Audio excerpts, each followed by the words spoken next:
Hello, everybody, and welcome to this very atypical EPERB presentation. I'd like to first say thank you for your time with this, and I'm really looking forward to all of your feedback in a little while.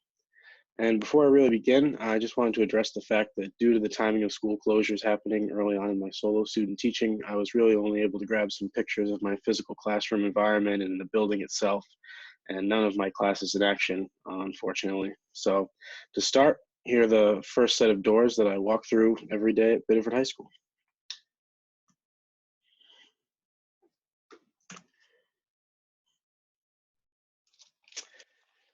So my name is Ruest, and this semester I served as a social studies student teaching intern at Biddeford High School with Mrs. Rebecca Arden-Grenier. This is the door to our classroom, room A212, right just inside the main entrance of BHS. And you can see the door is covered with some student work from our advisory group. And just a little bit of background information about myself to begin with. I'm a member of the University of New England class of 2020.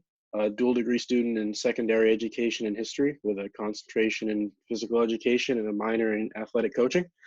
I was also fortunate enough to play varsity college football for UNE, and along with that, I served as the football representative on UNE's Student Athlete Advisory Committee, as well as one of the team leads for UNE's involvement with Team Impact, which gives selected children with disabilities the opportunity to experience what it's like to be a part of a college athletics program. Prior to that, I served as a mentor at the middle school of the Kennebunks through the community college mentoring program. It's a really cool experience to start out as a freshman with. And finally, I hope to become a dual certified teacher in social studies with a conditional certification in phys ed as well, in the near future. Next, I wanted to briefly discuss some of the different secondary schools and environments that I've been in and had experiences around. First, my alma mater of North Attleboro High School in Massachusetts. In addition to being a graduate and an alumni of this school, I've served as a substitute teacher, a volunteer football coach, and a weight room supervisor. Next is nearby Franklin High School in Massachusetts, where I've served as an assistant strength and conditioning coach over the summer and worked with a lot of their athletes. And then I've also conducted a lot of my prior fieldwork observations at Scarborough High School in previous semesters here at UNE. And finally, I completed my student teaching internship at Biddeford High School, of course. I wanted to establish my experiences in these different school districts in order to set up the importance of what school environment and culture is to me as an educator. So this is a data table filled all with data published by the U.S. News Best High Schools report. In a comparison encompassing all of these high schools that I just mentioned, Biddeford High School commonly lags behind the other three schools across the board. This discrepancy is reflected by some of the more important values towards the bottom of this table in particular, which show that Biddeford High School serves a community that is relatively, has a high percentage of economic disadvantagement, and as such, BHS receives Title I funding.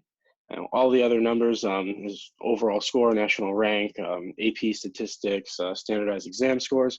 Those are all just figures that U.S. News reports takes into consideration when they are able to rank these schools so specifically. But the numbers that were really impactful in terms of my student teaching experience were the economic disadvantagement and Title I funding, as that had a very big impact on the culture and environment that was present at BHS. So with all this data determining Title I status, I think it's important to consider why that status even matters in the first place, or what difference it makes. I personally had never encountered this type of environment, either as an aspiring educator or as a student myself. But simply put, a scarcity of school and district resources can have a detrimental effect on that school's culture and environment in a pretty profound way, depending upon the individual situation. In terms of human resources, there were many classrooms that kind of had to go without, despite a great need across the district for ed techs in particular. Mrs. Otten stated that her world history CS class really needs at least 2 ed techs in an ideal world to meet every student's needs simultaneously. So obviously it's kind of hard to operate when you're not really, your needs aren't met in terms of personnel in the classroom. And also, some students with more mild need for special educational services were oftentimes left out in the general classroom environment, while It's great in a lot of cases socially. It created even a greater kind of deficit that those students were functioning at in terms of their academic capabilities. Several of my students could not even read the world history textbook independently without some sort of assistance from a peer, myself, Mrs. Otten. So that was definitely something that was eye-opening, considering the level of courses that we had in there. And as it relates to the physical resources now, textbooks, Chromebooks, and the quality of internet access were some of the major points of concern at BHS. There were really only enough textbooks in my classroom for about 3/4 of one class to use at any given time altogether. And furthermore, the fact that the student to Chromebook ratio was above 1-to-1 meant that these Chromebooks could not leave their assigned classroom or obviously taken home by any student. Similarly, many students did not have reliable internet access at home. And all of these factors together makes it very difficult to assign any homework fairly and consistently, which obviously limits any sort of effective instruction and assessment to within your own class time, and especially to school at BHS with a rotating bell schedule where sometimes you might only see classes 2 times a week. It's pretty kind of restrictive in some ways that students really have an uphill battle to spend their own time outside of class. Obviously, this environment presented some very pressing challenges for educators. My cooperating teacher believed that about half of her total students across all of her 6 classes would have qualified for, benefited in some way from an IEP, yet in actuality, less than 10% of her students actually had any sort of IEP listed on Infinite Campus. There are also a lot of students that were flagged for 504 plans. However, an overwhelming majority of these plans were either outdated by several years or simply left blank with little information for current teachers to go off of. In my world history core standards class, less than half of the students were reading at or above their grade level, according to standardized testing scores. And one of these students even revealed to me that he was dyslexic, yet he was still purposely placed in the general classroom environment, and it didn't give him a whole lot of chance to succeed, especially in the absence of any ed tech or somebody who could work with him to kind of account for maybe some lagging literary skills in order to still keep up with the historical content that all of his peers were working with. One huge benefit that we had was that my cooperating teacher had previously received training as an ELL teacher, which was very helpful, as some students had, to some varying degrees, a language barrier that could interfere with instruction. So having somebody that had a formal background in that type of education really kind of assuaged a lot of problems before they turned into major ones.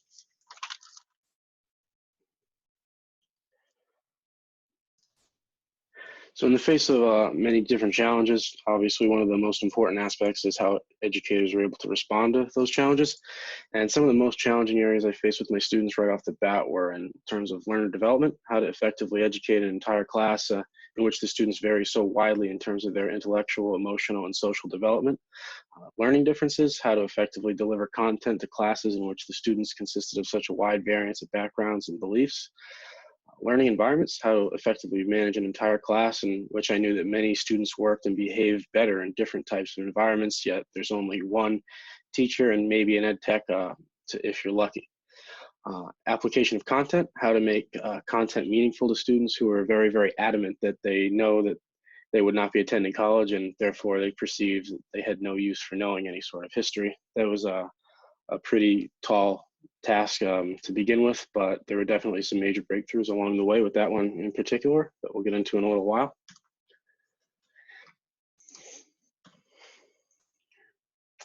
And that is not all. You'll notice that a lot of these challenges correspond pretty closely with the 11 standards of teaching.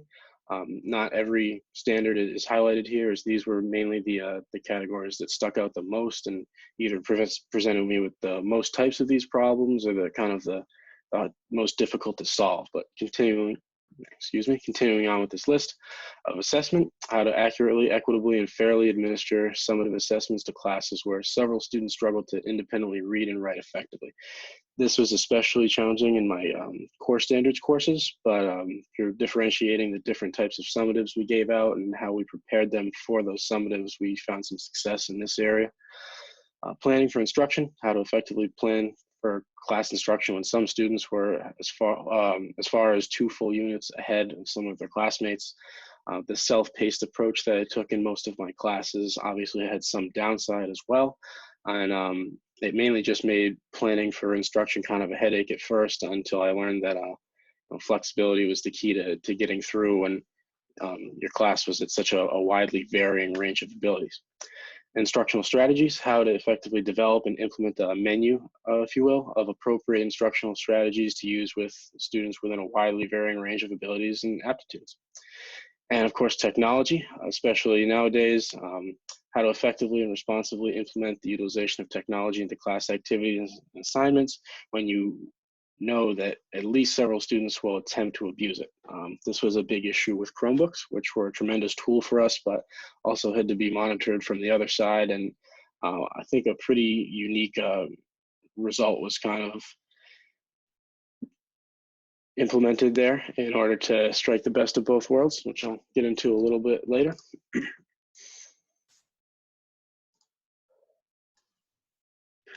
Okay, getting into standard 1 now, learner development.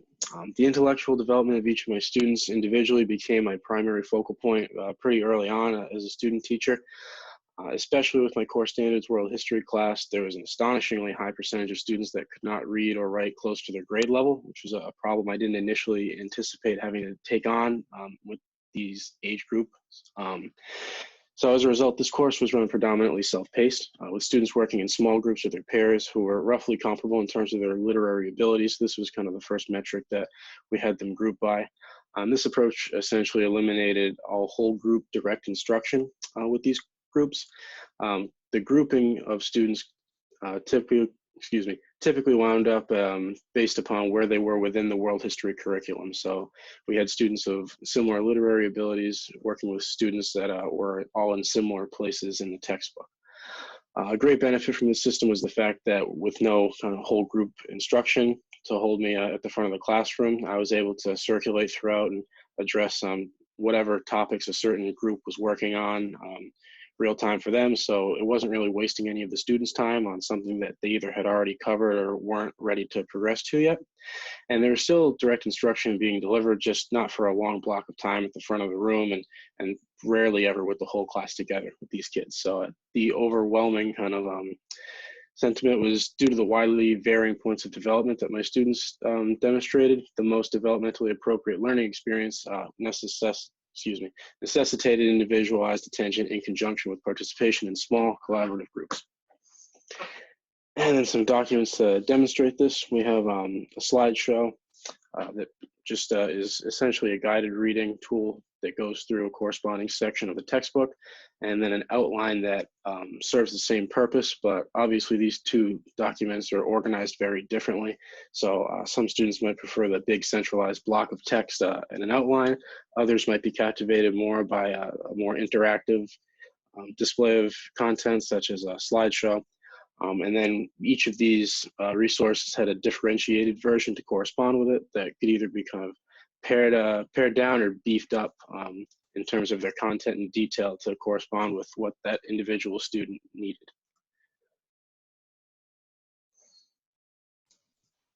Okay, now standard number 2 is learning differences.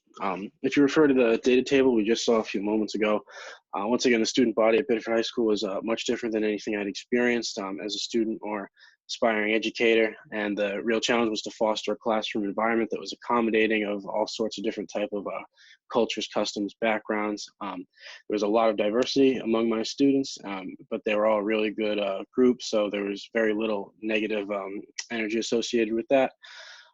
At the bottom of this screen, you'll see an excerpt from a summative assessment review in which students compared several aspects of Greek and Roman culture. They seemed to really enjoy this activity in particular. It was a little bit more interactive in groups and with the class as a whole versus some of the study guides and atlas work that they were doing as well. And their summative scores indicated that this activity was pretty effective way to review the day before. And learning differences are due to a difference in cultures can be accommodated pretty reasonably, mainly based upon the fact that studies of this nature can be applied both to the lives of the students and to historical content. So it's got a multitude of ways of capturing students' attention and ways that they can make it relevant to their own lives.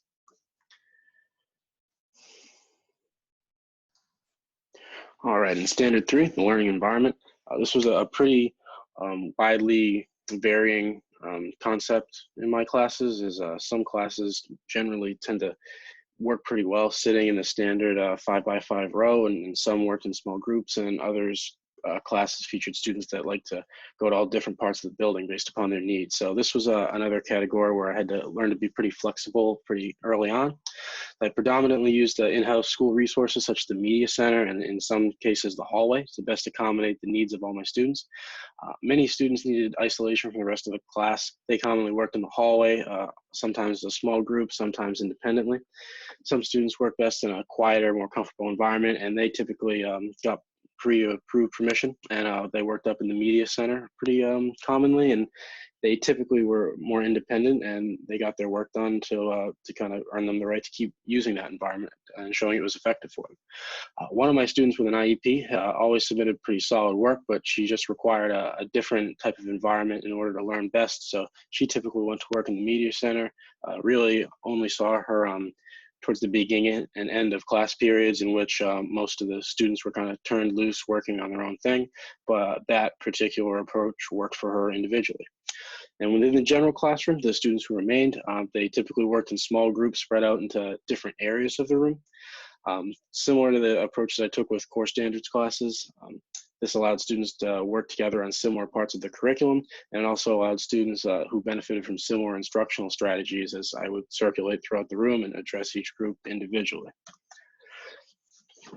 And unfortunately, I don't have very many photographs of my classes in action, but just kind of documents that showed my plans and how that I attempted to kind of implement all these different learning environments and match them with all these different types of students. So in this particular document, it's a substitute teaching plan that I wrote, and it included a lot of specific information about which students belonged in which learning environments, and explicitly directed them to go there on this particular day. So while the names are blacked out, read it out, if you will, you can see there's at least a half a dozen names that are being directed to points other than the general classroom in this class.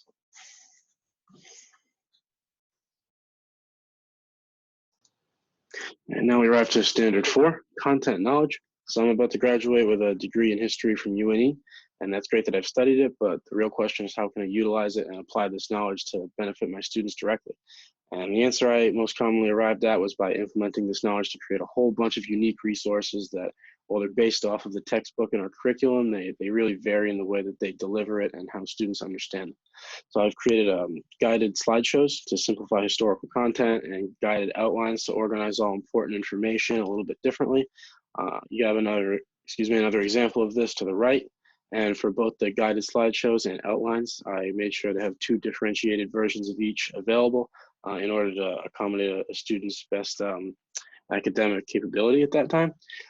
Many students had more success working with these kind of simplified alternative resources rather than the traditional textbook or atlas.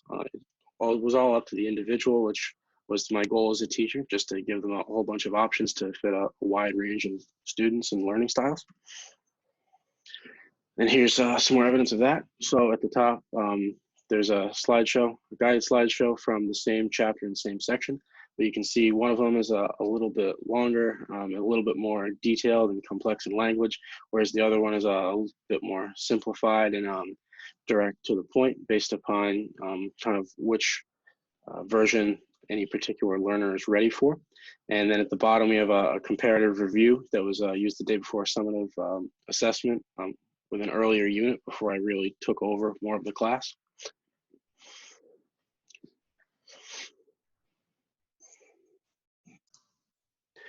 All right, now standard 5, application of content. This was a pretty interesting one for me in particular. One of the biggest problems I encountered here was just a pretty severe disinterest in history among some students and some classes as a whole. All far too common were exclamations of, when am I ever going to use this? Why do I need to know this? Or even, who cares? Some students even got more specific and said, why would I need to know what path Alexander the Great took in order to become a hairdresser, landscaper, laborer, whatever they envisioned for themselves after high school?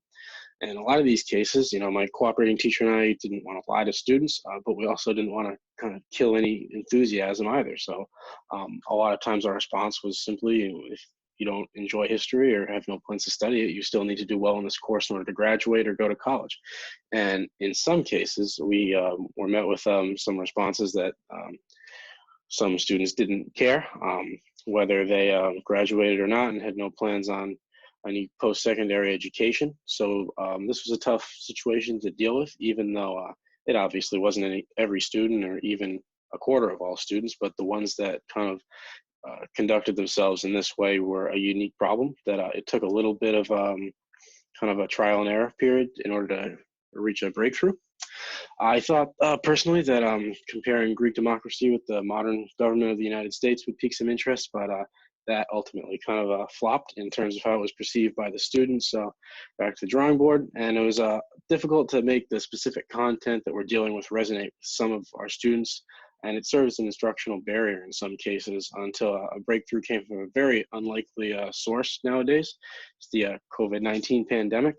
And just before main schools closed, I created this activity that compared COVID-19 to the Black Death.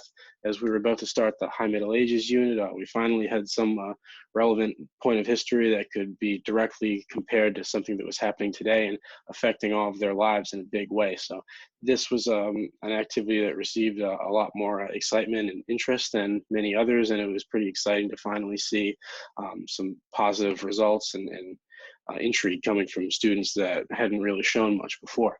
And I consider it to be a pretty big success as an educator. Just another example from my general psychology part A class. These students had an opportunity to kind of just take what some would perceive as a boring lesson and apply it in a fun way. So they got a chance to move up and or move around and perform in front of their friends, and they all loved it, both as performers and audience members. It was demonstrating the different styles of parenting, and two students would play parents, one student would play the child, and especially all being high school students, age 18 and under, this was something that was pretty relevant and applicable to each of their own lives. So we saw kind of an increase in the engagement level with an activity like this.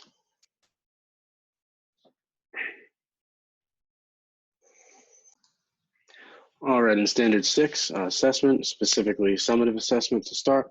And being in a school system that followed standards-based grading was a little bit different than I was used to. And as a result, some of the assessments and grading systems existing at BHS were a little bit unfamiliar to me, at least to start.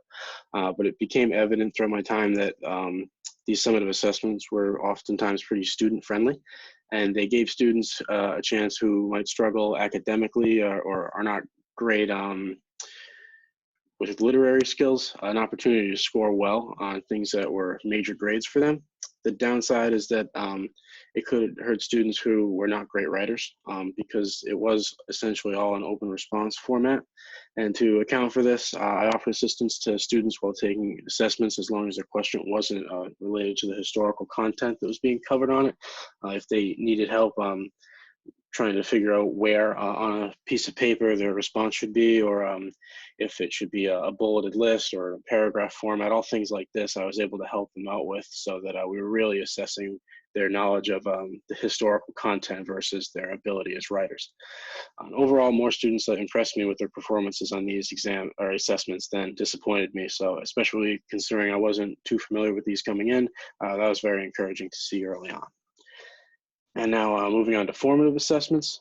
In BHS's grading system, there's a fair but not a disproportionate amount of stress placed on formative assessments. Essentially, basically any assignment that is not a summative assessment could be classified as formative. In my classes, I chose to keep the assignments pretty similar from section to section and chapter to chapter. So almost all of our formative assessments were either considered to be guided atlas work or the study guide, which corresponded with the textbook. So it was pretty equitable from unit to unit. And both of these assignments are very valuable and beneficial to students as there was a high degree of carryover from them onto the summative assessments.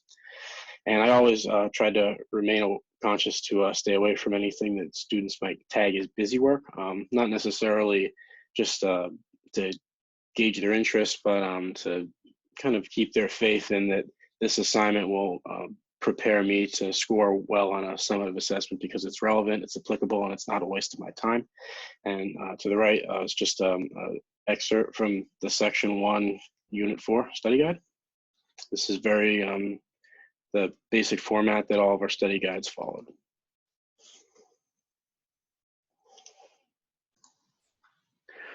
All right, and now standard 7, planning for instruction. So this is a very interesting topic in my situation as well.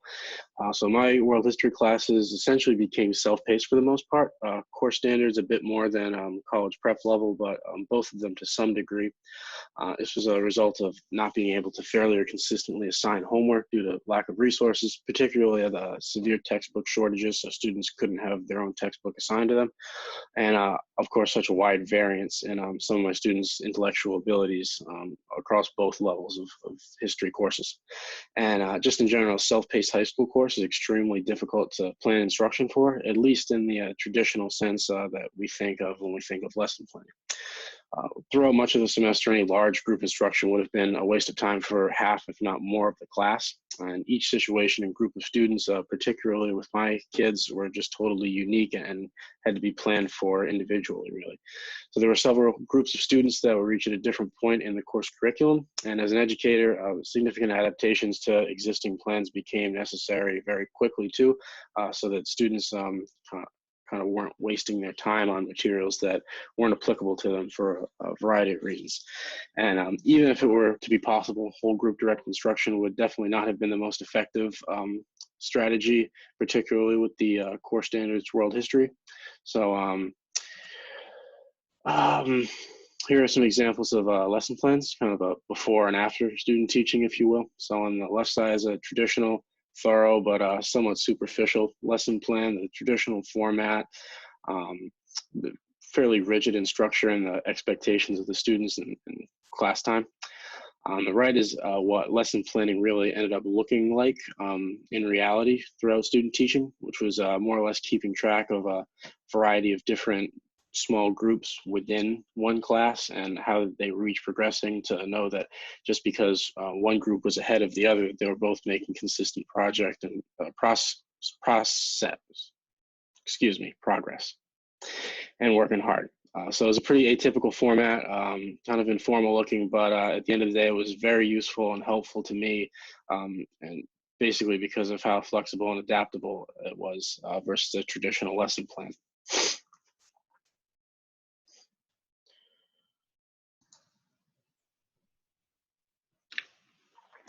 All right, that brings us to standard 8, instructional strategies. And the area of instructional strategies is where I personally thought that I grew the most as an educator throughout this semester in this internship. Due to the nature of some of my classes at BHS, I realized pretty early on that the traditional direct whole class lecture style instruction would not work well in most cases. And combined with the self-paced nature of some classes, I had to learn how to be able to teach different topics to different groupings of the class, pretty much interchangeably, darting back and forth and working with different kids and also in different time periods in some cases. So would need to be able to teach this content, implementing a variety of instructional strategies to meet the variety of student needs. And that was just based upon the abilities of the students in any particular class.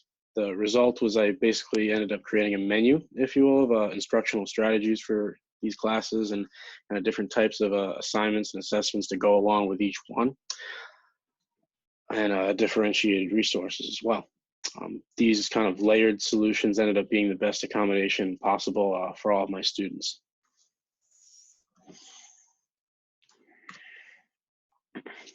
So some examples of this. This is kind of the menu I just spoke of. To start with whole group direct instruction, just the traditional lecture slideshow up on a projector. I used exclusively with college prep level courses. I didn't use it that often, but there were some cases that I thought they would benefit from it, and I knew that those kids in particular would be able to handle a class like that. Small group direct instruction was a lecture, but typically on Chromebooks, as I would kind of circulate throughout the room, and I hit 5 to 10 minutes with one group on one topic, and then 5 to 10 minutes on a different topic with a different group. So that was a way to engage students and kind of keep pushing them along, but also letting them work independently with their peers on the content that they were working on as a small group. Whole group class activity was how I kind of just kind of spiced things up, broke away from the traditional mold of a study guide, summative assessment, repeat. Examples of that would be the coronavirus versus the Black Death worksheet, and then the parenting style skit from general psychology. These activities were generally perceived pretty well, and students tended to enjoy the kind of break up from the monotonous structure sometimes. And then, of course, small group guided reading, guided discussion. This was much more individualized attention, typically with world history core standards classes, where I would have to spend not a majority of the class period, but a disproportionately high amount of time with one particular group of students, helping kids just sound out basic words in a textbook. So maybe they could translate a sentence into some simpler language so that they could still take away some historical content, even if they struggled as readers. And just basically being able to change up all these instructional strategies on the fly, working with classes that varied so widely.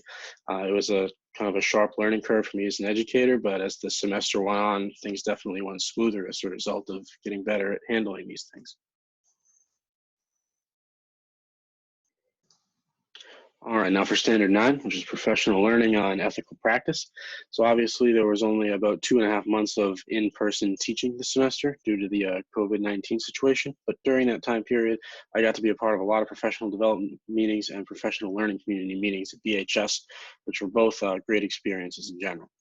A lot of the professional development meetings were devoted to discussing school-wide policies and news. And in particular, some of the best meetings I attended were on a PD day held after the conclusion of midterm week at BHS. On the right of this slide are some notes that I took right down after that meeting. So the meeting focused primarily on taking feedback from teachers about how midterm exam week went, and how some of the new school policies and procedures that were to be implemented for it turned out. Some teachers were pretty happy, some teachers were very unhappy, and some teachers even cracked some jokes at the principal's expense. So it was definitely kind of a lively bunch and interesting atmosphere that I enjoyed. Principal Ruest largely administrated the meeting, and he spoke to everyone first and then answered specific questions from certain teachers at the end. And prior to my student teaching internship, I hadn't really had much experience sitting in on live, real meetings of this nature. So it was a great learning opportunity, both in terms of school policy and school culture and the importance of both of those. Then moving on to PLC meetings, just as important, obviously. They were configured a lot differently, but I was able to engage a little bit more as a result. The PLC meetings I attended typically twice a month or every other week, and then the professional development meetings was typically once a month, so I only got a few of those in, but they were all definitely very valuable to me. And just over the course of those 2.5 months and becoming increasingly comfortable in these meetings and more familiar with what was being discussed was really satisfying and fulfilling as an intern. And then just some more meeting notes from PD meetings over on the right.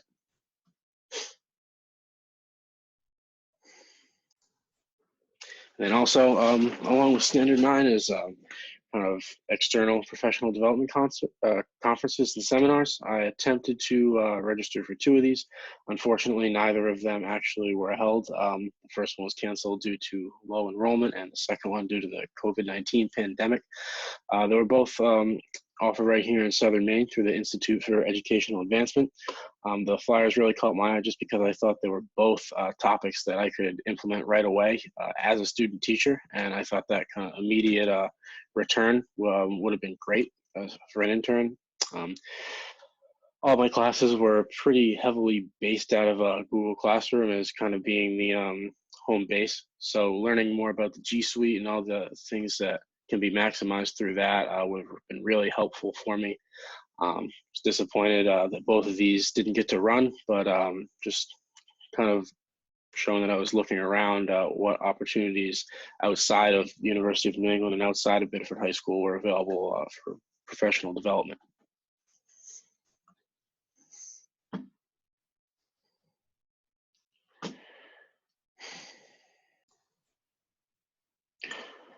All right, and standard 10, leadership and collaboration. I personally thought that this was an area that was hit very hard by school closures in the middle of the semester.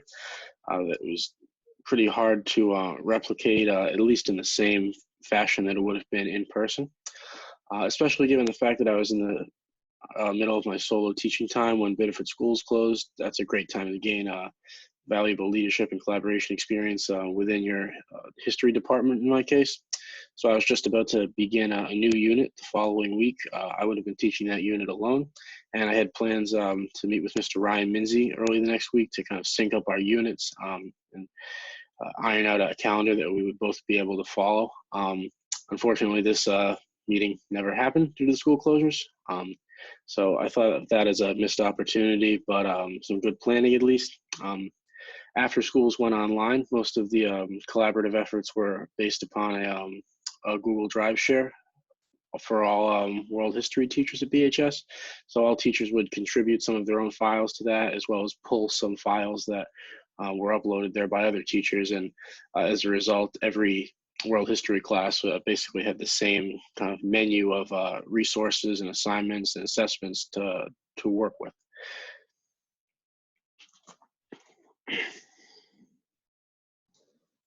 Okay, and finally, standard number 11, technology, obviously an integral part of education today, especially now. So throughout the entire semester, Google Classroom was a very integral tool, and as I mentioned, it served as kind of the home base for all of my classes at BHS. Beyond that, Google Docs, Google Slides, Google Sheets, and Google Calendar were instrumental for teaching, planning, assessing, grading, and I always gave students the option to type or handwrite every assignment. So I had hard copies available. Most choose to go the electronic route, but it was available to them if they so choose otherwise. Several of my most challenged and furthest behind students type faster than they could write. So I wanted to take advantage of this to try and make their work more efficient. But I knew for a fact that if I was able to give them a web browser during a class period, that it would become counterproductive very quickly. So I had to find a way to ensure that these devices didn't get misused. And one great solution I found was Google Quizzes. So I would create quizzes for each section of the study guide so that once these quizzes were open, the screen of the Chromebook was locked and no other function was accessible until they were submitted, and they could not be reopened. So I made it very clear that they were not actually taking quizzes. It merely just said that at the top of the page because of the formatting and how it allowed me to manipulate the computer, which they understood. Unfortunately, I only got one full week of solo teaching in, so I didn't get to do this many times, but I did get to use it once with world history class, and I think it went pretty well. So that was kind of a unique situation to the classic can I trust this kid with a computer problem. And furthermore, some other ways that we embraced technology was the use of the Remind texting system for all my classes at BHS. Mrs. Otten was a big proponent of this and kind of instilled how valuable it would be to be able to get mass messages out quicker and easier than an email. Then to the right is a screenshot from one of my Google Classroom pages. It shows that all the content is organized by topic, unit, chapter, and section, so it's easily accessible for the students. And then another thing was that throughout my student teaching experience, it was really instilled in me how easy the great synchronicity between all the Google applications made being organized as a modern 21st century educator with a million files to present to students and a million files to organize grades and lesson plans and all that material. The Google Suite was really something that I embraced throughout the semester, and that I'll definitely rely upon moving forward in my career. And of course, with what's going on in the world today, I'd be remiss if I didn't mention just how awesome Zoom was for educators, something that I never knew existed a couple months ago. And again, just like Google Suite, something that I'll probably continue using long into the future. So definitely a great resource there.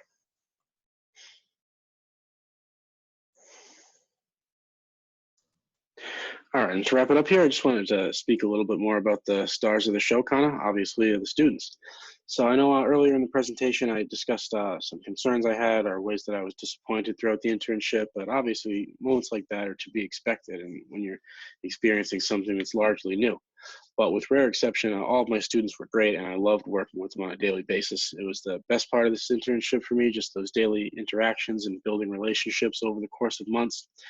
Kind of preceding this, pretty early on in my time as a UNE student, one of my education professors surveyed a class and made it very clear how much support these following concepts had behind them. The first one, pretty well-known quote: "They won't care how much you know until they know how much you care." Especially with some of the core standards world history students who needed a little bit more assistance. I definitely saw them become more receptive to instruction and guidance as the semester went on, and we built relationships. Even if it was a 5-minute conversation every day about a topic that had nothing to do with history or school. The trust in me as an educator increased hand in hand with our relationships as people. And also that no teacher has become a teacher because they just have a strong burning passion for history, English, science, or mathematics, or whatever their content area is. Instead, those people that want to be educators are driven by their passion about working with students and having the opportunity to influence young lives. I know that certainly was my major motivating driving force when I decided to become a secondary education major, and that I wanted to be a teacher was well, I am kind of a history buff, and I love some different areas of historical content. Definitely the kids, the relationships, and the ability to serve as a mentor in a young person's life was what appealed to me the most.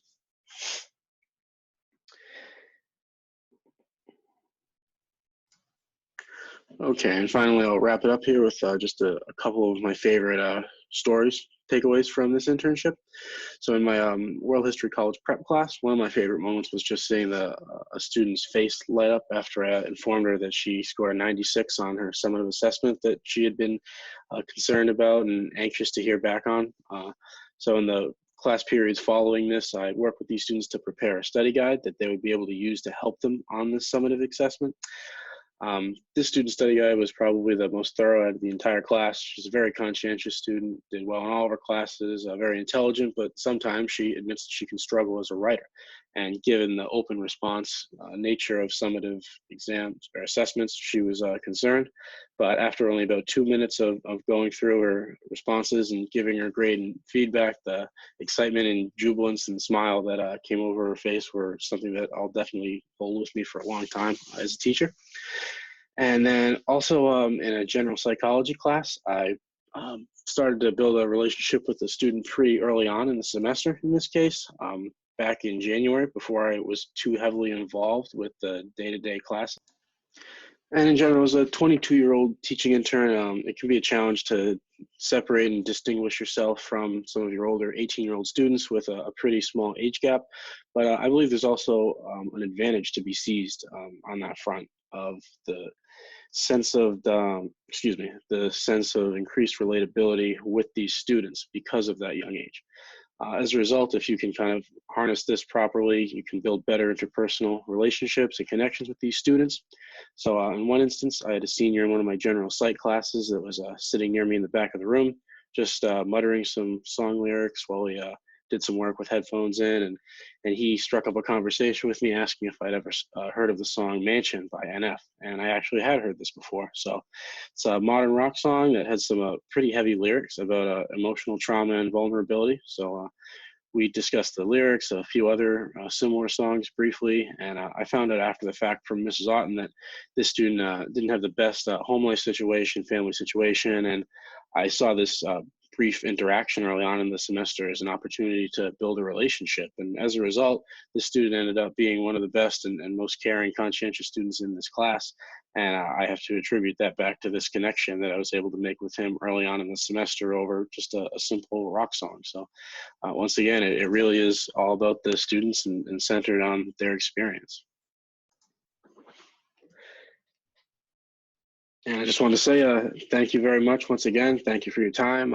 Thank you for the feedback I know we'll receive in the near future. And I hope you were at least able to find this kind of chronicle of my student teaching experience interesting, if anything. So thanks once again, and I appreciate it.